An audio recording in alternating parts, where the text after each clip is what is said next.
The cry of the sun was setting over the African savanna, painting the sky in gold and crimson. The wind carried the smell of dust and wildflowers.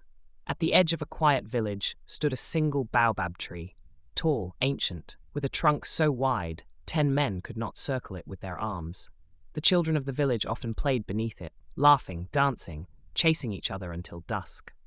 But one evening, as the shadows grew long, a strange sound echoed through the air. It was not the cry of a child. It was not the song of a bird. It was a sound deeper than sorrow, the sound of a tree weeping.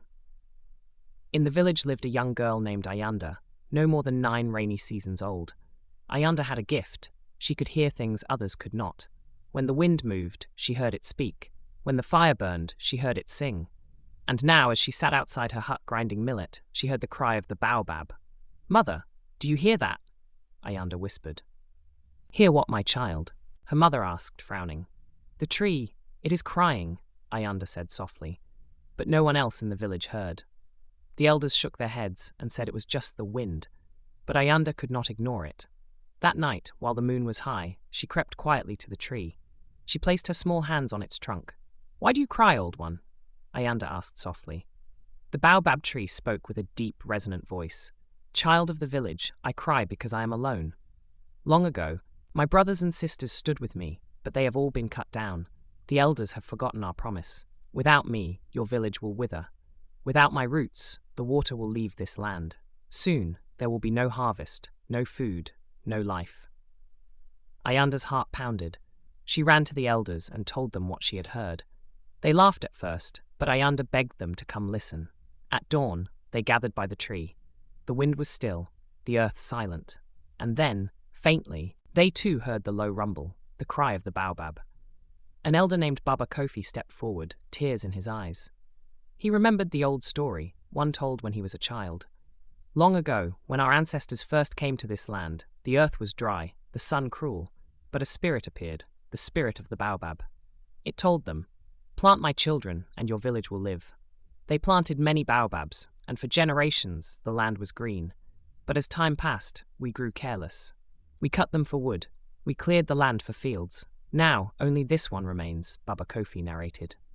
The villagers grew silent. The truth settled on their hearts like heavy rain. That night, Ayanda could not sleep. She returned to the tree and knelt before it. "I am only a child, but I will save you. I will not let this village forget again," Ayanda said, tearfully. The tree's branches bent gently, as though blessing her. The next day, Ayanda began gathering baobab seeds from the tree's fallen fruit. She walked from hut to hut, pleading with the villagers to plant them. Some laughed, saying she was too young to change anything, but others, the women, the hunters, the children, began to follow her. Days turned to weeks. Together, they dug holes under the hot sun, singing planting songs. The griots, or storytellers, came and told the old tale of the baobab spirit by the firelight, until even the skeptics felt ashamed.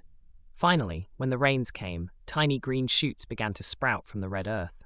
The village celebrated, dancing under the moon. The baobab's cry grew softer, not gone, but filled with hope. But then came the great drought. For 3 moons, no rain fell. The earth cracked. The seedlings began to wilt. The villagers despaired. The villagers murmured, "Perhaps it was foolish to plant them. We should have cleared more fields instead." Ayanda refused to give up.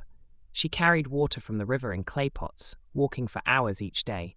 Soon, others joined her, and together they kept the seedlings alive, drop by drop, until at last the rains returned. Years passed. The young baobabs grew strong. The village flourished again, their harvests plenty, their children fed. And one night, under a full moon, the great baobab sang, not with sorrow, but with joy. The villagers gathered around it, holding hands. And so it is told, when we care for the earth will care for us. The cry of the baobab was not only a warning, it was a gift. Ayanda grew to be a wise woman, the keeper of the seeds, and the village never forgot again.